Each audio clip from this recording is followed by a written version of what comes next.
Bonjour à tous, bonjour à toutes, je suis Fiona Radkoff, inspectrice d'anglais. Une vidéo qui sera moyennement longue en réponse aux questions qu'on m'a posées hier pendant le webinaire et une question qui m'a été posée après sur Instagram. Donc vraiment deux questions très intéressantes et la première c'est sur les WH questions. En fait pendant le live hier, il y a eu plusieurs échanges autour de l'interdiction de poser des questions en WH et je ne comprenais pas pourquoi les formateurs auraient dit aux enseignants pourquoi il ne faut plus poser de questions en WH et pourquoi ces questions-là, en fait, c'est des questions d'évaluation plutôt que des questions de vérification de compréhension. Parce qu'en fait, on vérifie la compréhension à travers les WH questions. Alors, ça me semblait logique. Mais en fait, j'ai compris le raisonnement derrière et donc j'ai décidé de faire une première vidéo pour répondre à cette question-là. Et en deuxième partie de cette vidéo, c'est une réponse à une enseignante qui utilise des vidéos qui ne sont pas authentiques, mais pour amener les élèves à comprendre ce qu'il faut faire. Donc je viendrai là-dessus dans la deuxième partie. Donc tout d'abord, pourquoi interdire les WH questions? En fait, l'idée derrière l'interdiction des WH questions, c'est arrêter. Je pense que c'était ça l'idée qui était derrière, c'est arrêter un questionnement qui est frontal, dans lequel c'est le professeur qui pose des questions et les élèves qui répondent.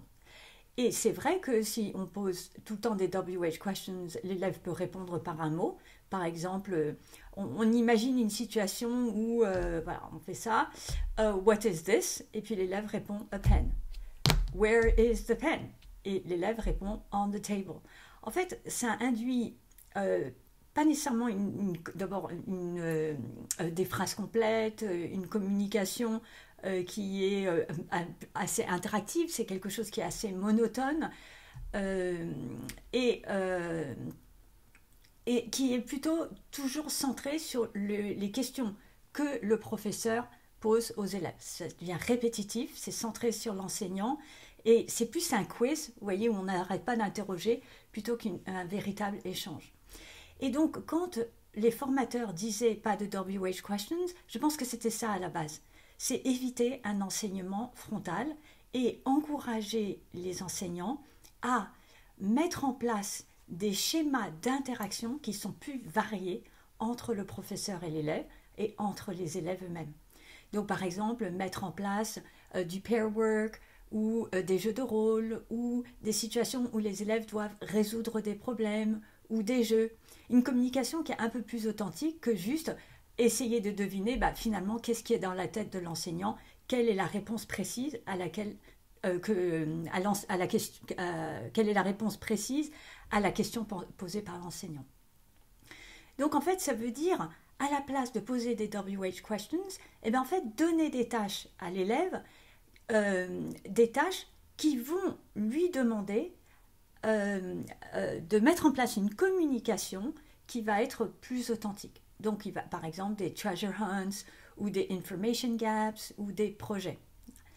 Donc, ce qui est intéressant derrière cette idée, c'est derrière l'interdiction des questions WH, c'est pas le fait qu'il ne faut absolument pas les poser, mais il faut en priorité mettre en place, c'est pas suffisant, disons. Ce qui est important, c'est mettre en place des situations de communication où les élèves vont arriver à mieux communiquer entre eux et avec le professeur.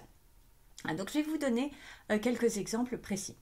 Par exemple, quand un professeur peut poser la question, what can you see in the picture?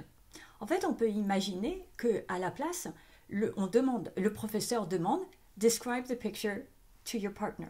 Voilà. Et dans ce cas-là, en fait, les élèves vont avoir à interagir entre eux. On peut, what did you do yesterday? Plutôt de se poser cette question-là, tell your partner what you did yesterday. One true, one false. And let your partner guess which one is true. Voilà. Et donc, après, il y a une forme de communication qui est un peu plus authentique. À la place de poser la question, who is your favorite singer? Find someone in the class who likes the same singer as you. Et dans ce cas, les élèves sont obligés de se lever, d'interagir, etc. What happens first in the story?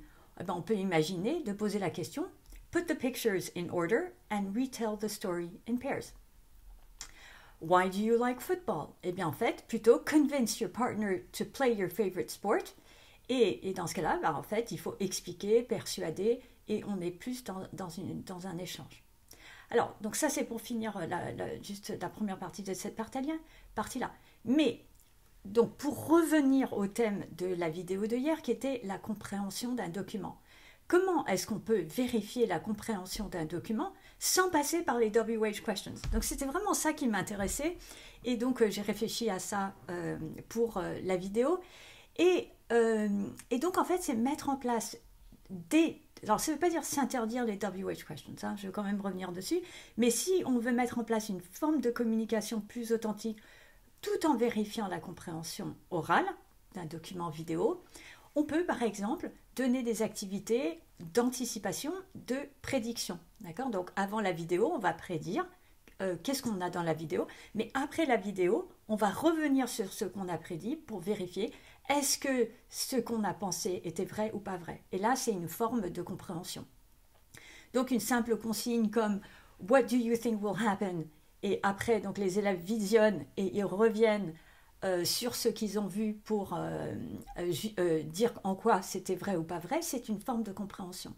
On peut également demander aux élèves on peut donner des phrases, par exemple, en lien avec la vidéo, et demander aux élèves, après le visionnement de la phrase, de la vidéo, par contre, de remettre les phrases dans l'ordre telles qu'elles ont été présentées dans la vidéo. Vous voyez, et donc faire le lien entre les phrases écrites et la vidéo.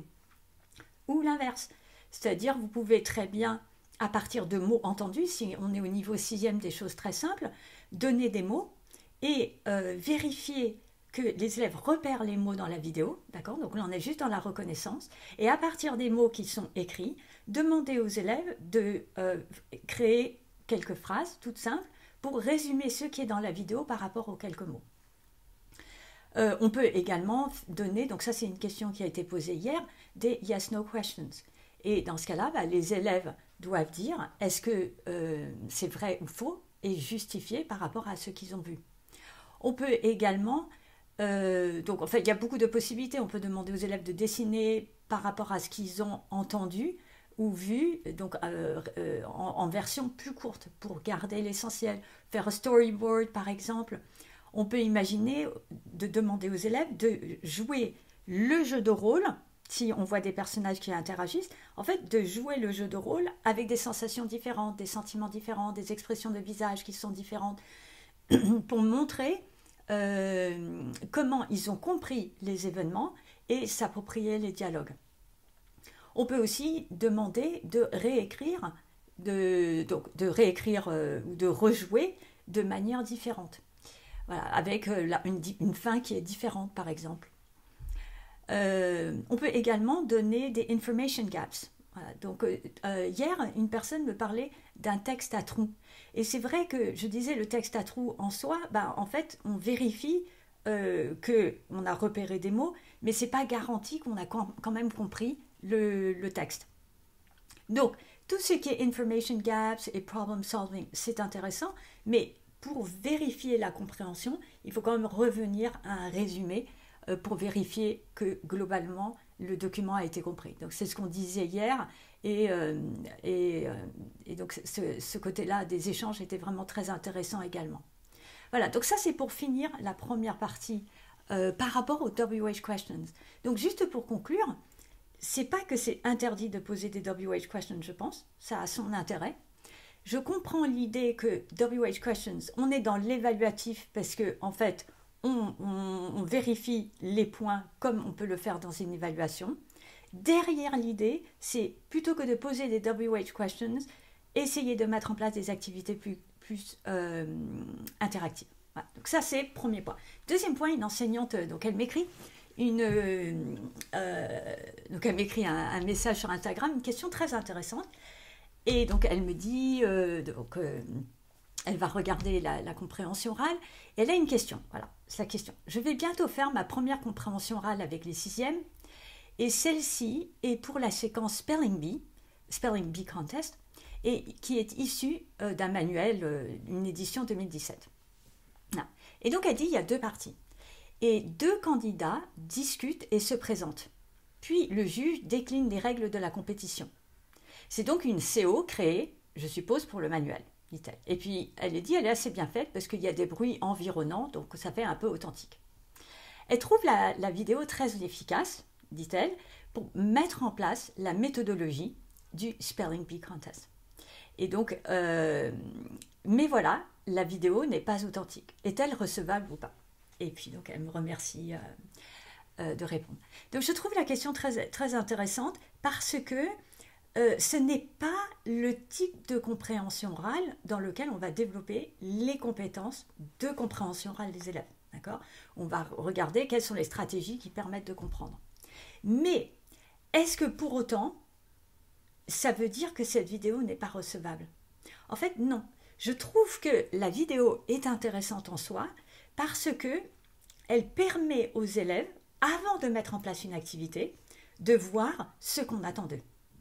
Donc, par exemple, le Spelling Bee Contest, plutôt que de passer du temps à essayer d'expliquer aux élèves ce que c'est, comment ça marche, etc., en fait, c'est beaucoup plus efficace de montrer les élèves, montrer des jeunes dans une vidéo, même si c'est un montage, même si c'est une vidéo didactisée, de montrer des jeunes en train de jouer au Spelling Bee Contest pour que les élèves immédiatement comprennent ce qui est attendu et puissent jouer le jeu. Voilà. Donc, merci beaucoup pour la question. C'est vraiment une question très intéressante qui est déconnectée des compréhensions orales authentiques. Donc, ça me permet de mettre un petit bémol par rapport à ce que je disais. En fait, l'objectif pour moi dans ma vidéo d'hier, c'était comment amener à faire progresser les élèves en compréhension orale. Comment amener les élèves à développer des stratégies qui vont leur permettre de mieux comprendre. Donc, la vidéo auquel vous faites allusion, c'est une vidéo qui va faciliter le travail de l'enseignant et la mise en place d'une activité. Donc, c'est pas qu'elle n'est pas intéressante du tout, au contraire, je trouve que c'est vraiment une très bonne idée, mais il ne faut pas se limiter toujours à ce genre de document-là. Il faut absolument exposer les élèves à des vidéos semi-authentiques qui sont adaptées pour eux, mais qui sont basées sur des vidéos authentiques. Voilà, donc une vidéo un peu plus longue, mais pour continuer les échanges et répondre aux questions qu'on me pose. Je vous souhaite à tous et à toutes une excellente continuation et à bientôt. Au revoir.